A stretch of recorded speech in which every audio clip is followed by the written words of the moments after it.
Imagine, just for a second, stepping back over 2,000 years. No screens, no digital clocks. Your world, well, it runs by the sky, the sun, the moon, the stars. Mm-hmm. Very different rhythm of life. Totally. Huh. And then picture this. Davers pull something from the seabed. Not gold, but this. Corroded lump of bronze, full of tiny wheels, dials, faded writing. Yeah, something that just looks completely out of place. Impossible, almost. It feels like it shouldn't exist back then, right? Like a time traveler dropped it. It really does. And it just, completely flips what we thought we knew about what people could do back then. It's a peek into this incredible scientific mind, this engineering skill. Things we honestly didn't think were possible. Exactly. And that is what we're diving into today. The Antikythera Mechanism. People often call it the world's first analog computer. It's just this amazing puzzle box from the past. A real treasure trove of knowledge, hidden in gears, not just gold. Absolutely. So we've got this stack of sources you've shared, research papers, articles, notes. We're going to dig through it all, pull out the really key stuff, the surprising details about this ancient tech. Right. The mission is to get a handle on what it was, but also what it tells us about these, brilliant ancient minds. Okay, so our journey starts, fittingly enough, with a shipwreck. Yes, exactly. The story begins underwater off this small Greek island, Antikythera. The wreck itself dates to somewhere around 70 to 60 BCE. So it was down there for, 2,000 years? Wow. Undisturbed. Pretty much. Yeah. Until 1900. A team of sponge divers, led by Captain Dimitrios Kontos, they were actually just trying to get out of a storm. Pure chance, then. Almost entirely. They stumbled upon it, deep too, about 45 meters down. And the first things they brought up were pretty spectacular on their own, right? Statues and things. Oh, yeah. Amazing bronze and marble statues. Masterpieces. So naturally, there was huge excitement about those. But the mechanism itself, it wasn't the star attraction initially. Not at all. The fragments came up in 1901, kind of mixed in with everything else. And for months, they were just, corroded lumps of bronze. Yeah. Nobody really grasped what they were looking at until May 1902. Okay, so what happened then? How did the penny drop? Well, this is a great part of the story. There was this guy, Spiridon Stace. He'd been Minister of Education, knew his stuff. He was visiting the Archaeological Museum in Athens, looking at all the finds from the wreck. Mm-hmm. And he spots something odd on one of the bronze chunks, which was apparently just lying near a statue. He saw a gear wheel embedded right in the corroded material. A gear wheel? Yeah. On an ancient artifact? That must have been confusing. Utterly baffling, I'd imagine. And then as they cleaned it up a bit more, they started seeing inscriptions, Greek letters, around the gear. Ah, okay, clues. Big clues. They started deciphering the little phrases like ray from the sun, the noatea in Greek. Yeah. Suddenly, it pointed towards astronomy. So right away, they're thinking, okay, this is some kind of scientific thing, maybe for navigation or like a sundial, an astrolabe. Yeah. Those were the early guesses. They knew it was important, Yeah. but the sheer complexity was still hidden under all that gunk. And trying to get more from the wreck must have been incredibly tough back then. Oh, absolutely. The sources mentioned it was really deep for diving technology at the time. They had terrible weather, money problems. The divers were getting worn out, frustrated. Yeah. There was even talk of just stopping, waiting for better tech. But they kept at it on and off over the years. They did. And what's really cool is that even recent dives, like in 2014, 2015, are still bringing stuff up. Like a bronze armrest, pieces of a bone flute, fancy pottery.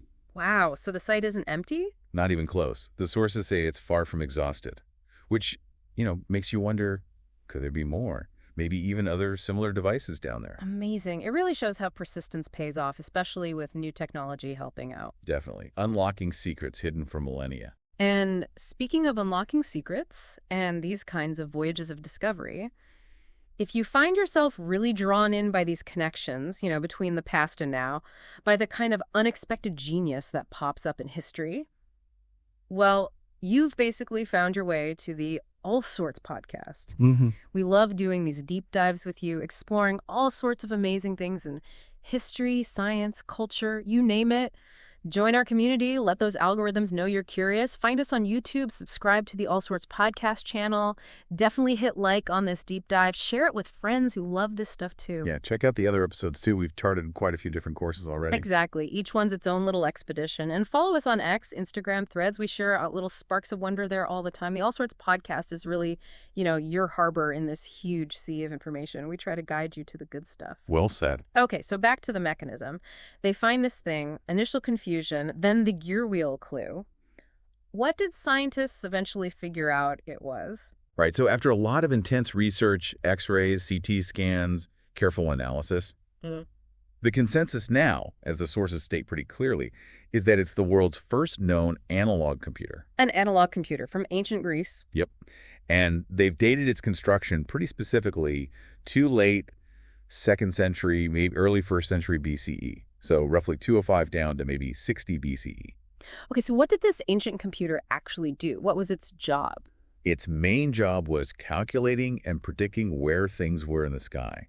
We're talking the sun, the moon, the planets they knew back then. So like Mars, Jupiter, Saturn. Exactly, for any given day, past or future. And a really key thing it could do was predict eclipses, both solar and lunar. Okay, that's impressive. How did you, use it? How did it work? Well, no plugs or screens. You turned a crank, probably on the side, and turning that crank set this whole complex system of gears in motion inside. These gears then moved pointers on different dials, which were on the front and back of the device. The front dial, for instance, showed the zodiac, the constellations, divided up into those 30-degree sections the Babylonians came up with and the Greeks adopted. Right. So as you turn the crank, the pointers would move across the zodiac and other scales, showing you exactly where the sun, moon, and planets were supposed to be for the date you'd essentially dialed in. That is mind-blowing. It's like a mechanical model of the cosmos you could hold in your hands. But, something this advanced doesn't just appear out of thin air. What was the thinking, the science that led up to this? That's a great question, and the sources really dig into this. Greek astronomy didn't start from scratch. They built on foundations laid by earlier civilizations, especially the Babylonians and Egyptians. Well, were amazing observers, right? Oh. Kept detailed records for centuries. Incredible observers. And they developed key concepts, like dividing the zodiac, which the Greeks took over. But the Greeks added something really crucial. You had thinkers like Thales of Miletus, way back maybe around 585 BCE. He's often called the first Greek astronomer. Studied in Babylon and Egypt, apparently, and predicted an eclipse. That's the tradition, yes. And then you get the Ionian school philosophers like Anaximander and Anaximenes. They started doing something radical. Which was? They started looking for natural explanations for things, rather than just saying the gods did it. They saw the universe, the cosmos, as orderly, rational, understandable through reason and observation. So they weren't necessarily atheists, but they were looking for the underlying rules, the physics of it. Exactly. That shift paved the way for science, for philosophy based on logic.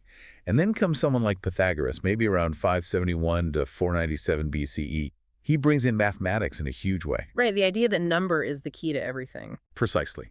He saw mathematical relationships everywhere, developed systems for planetary movement based on numbers, even explored ratios in music, the whole music of the spheres idea, this linked math, music, and the cosmos together. So you've got observation from the Babylonians, this new idea of a rational universe and powerful mathematical tools. That sounds like the right recipe. It absolutely was. And this intellectual environment nourished later astronomers like Hipparchus, who lived in the 2nd century BCE and is, a strong contender for having built the mechanism, though it's debated. Okay. And Ptolemy later on. They were all working within this framework, influenced by Aristotle's physics and these Pythagorean ideas about a mathematical cosmos. It set the stage for turning theory into actual working machines. Which brings us right back to the mechanism's incredible engineering. This wasn't just simple clockwork, was it? Oh, no, far, far from it. The level of sophistication is just staggering. We're talking about precision-cut gears with teeth that are only millimeters long. Millimeters. And the sources say that before this was found, everyone thought ancient Greek gears were kind of crude, right? Just for, water mills? Pretty much, yeah. Simple, functional stuff. Wow. So the mechanism, as one source puts it, single-handedly rewrites our knowledge of the technology of the ancient Greeks in this area. It showed a mastery of gear making they just weren't credited with. Okay, so beyond just tiny teeth, what else was so clever about the engineering? You mentioned something. Pin and slot. Yes. The pin and slot device. This is one of the most ingenious parts identified. Its job was to model the moon's inequality. Inequality? What's that? It basically means the moon doesn't move across the sky at a perfectly constant speed. It seems to speed up and slow down a bit because its orbit isn't a perfect circle, it's an ellipse. Ah, okay. And how do you build that into a machine with gears? That sounds really tricky. It's incredibly clever. Imagine one gear turning steadily. It has a little pin sticking out of it. That pin slides into a slot cut into another gear. but the second gear is mounted slightly off-center relative to the first one. So as the first gear turns smoothly, the pin pushes the second slotted gear around. But because of the offset and the slot, the second gear doesn't just rotate smoothly. It gets a little back and forth wobble added to its rotation, an oscillation. Okay, I think I see. So the wobble mimics the speeding up and slowing down? Exactly. It's a purely mechanical trick to reproduce that observed variation in the moon's speed. And the really mind-blowing thing, the sources say, is that this mechanical setup, the pin and slot, actually produces the same angular result as the complex mathematical theory the astronomers use, right? The epicycle theory. That is the crucial insight. The pin and slot mechanism is a mechanical analog for the geometric epicycle model that astronomers like Hipparchus and Ptolemy use to explain these complex movements, not just for the moon, but potentially for planets too. It gets the angular variation right, even if it isn't physically modeling the orbit in space. Wow. And they think the same idea could have been used for planets like Mars, Jupiter, and Saturn. The sources suggest it's very likely. You could build similar mechanisms, perhaps driven off the main solar gear, which represents the sun's average motion, to model the apparent looping retrograde motions of those planets. Which would require even more complex sets of gears, right? Interlocking wheels with just the right number of teeth to get all the speeds correct relative to each other. Incredibly complex gear trains. The researchers analyzing it talk about possible configurations with fixed gears, gears rotating on other moving gears.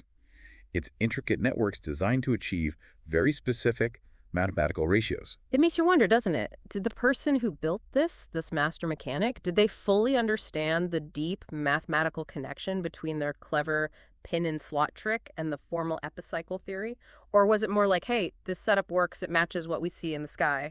That's a fantastic question, and the sources definitely explore it. There's no ancient text saying, here's the proof that this mechanism is mathematically equivalent to epicycles. It's possible it was an incredibly skilled craftsperson's brilliant empirical discovery. They found a mechanical solution that just worked perfectly. But the math to prove it did exist then? Oh yes, the geometrical tools were there. Whether they made that specific connection explicitly, we don't know for sure, but it wasn't beyond their capabilities. And we know it could be built and work because modern researchers have made working models, right? Like Michael Wright and Tony Freeth. Exactly. They've built functioning replicas based on the fragment analysis proving the concept, showing that this level of complexity, the pin and slot, the gear trains, it all could have worked as theorized. And what about the other planets? Mercury and Venus. Yeah, the sources mention those too. While the moon and the outer planets seem clearer, it's thought the mechanism likely showed Mercury and Venus too, probably using different, perhaps equally complex gear systems located elsewhere on the device. There's still stuff being figured out about its total capabilities. Okay, so let's pull back a bit. Looking at everything we know now, what's the real fundamental significance of this discovery? How does it change the picture of the ancient world? Fundamentally, it proves a level of mechanical engineering and applied astronomical knowledge that just wasn't thought possible for that period. It's completely unique for its time. It really is like finding something from the future in the past. It is. And the complexity strongly implies it wasn't a one-off fluke. You don't just invent something this sophisticated out of the blue. The sources argue it must be the result of a whole tradition of instrument making, probably with earlier, simpler prototypes. Right. This was likely the peak achievement that happened to survive. Probably. And the reason we don't find more is likely simple economics and practicality. Bronze was valuable. If a machine like this broke or became outdated, it would almost certainly be melted down and reused. Except if it sinks in a shipwreck. Exactly. Shipwrecks become accidental time capsules. So it just powerfully challenges us not to underestimate ancient people. We know they built incredible buildings, had sophisticated philosophy, plumbing, but this adds high-tech scientific instrumentation to the list. And then there were the inscriptions revealed by CT scans, like finding the user manual. Pretty much. That was another huge leap. Yeah. Being able to read the text on the corroded fragments confirmed the depth of astronomical knowledge programmed into the machine. It showed the theory matched the mechanics. It turned this artifact into a readable document about ancient Greek science. But even with all that, there are still big questions, aren't there? Oh, absolutely. Huge mysteries remain. Like, who exactly built it? Hipparchus is a good guess, fits the time and his known work, but there's no signature, no definitive proof. And who was it for? Was it for a specific astronomer, a school, maybe a wealthy patron who just thought it was cool? We don't know. And the why is also debated. Yeah. Was it purely for astronomical calculation, understanding the cosmos? Was it a teaching tool? Did it have practical uses in navigation, maybe? Or even astrology, which was closely linked with astronomy back then? That links back to the idea of what they valued technology for, right? Practical utility versus knowledge for its own sake. Exactly. The complexity needed for theoretical astronomy, or even casting detailed horoscopes, might go beyond what you'd need for just basic navigation at sea. So the purpose isn't totally clear. And the bottom line is, even after decades of brilliant work with amazing technology, A lot about the Antikythera mechanism is still a mystery. And future tech, future analysis might reveal even more. It's an ongoing story.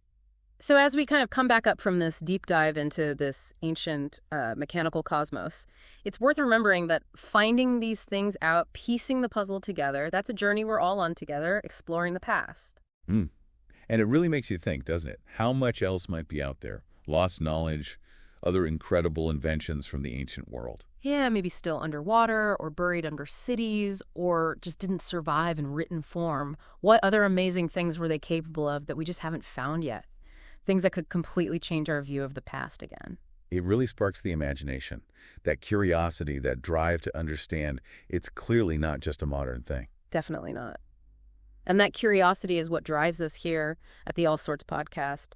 Keep exploring with us. Yeah, if you found this dive into the mechanism fascinating, just think what else is waiting in our archive. For sure. Find us on YouTube. Please hit that subscribe button, join our community, give this deep dive a like so others can discover it, and maybe share it with someone you know who loves history or cool old tech. Your engagement really does help us keep charting these expeditions into fascinating topics. It really does.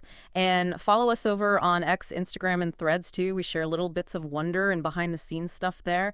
The All Sorts podcast is all about bringing you these rich explorations straight from the sources. Keep diving deep with us.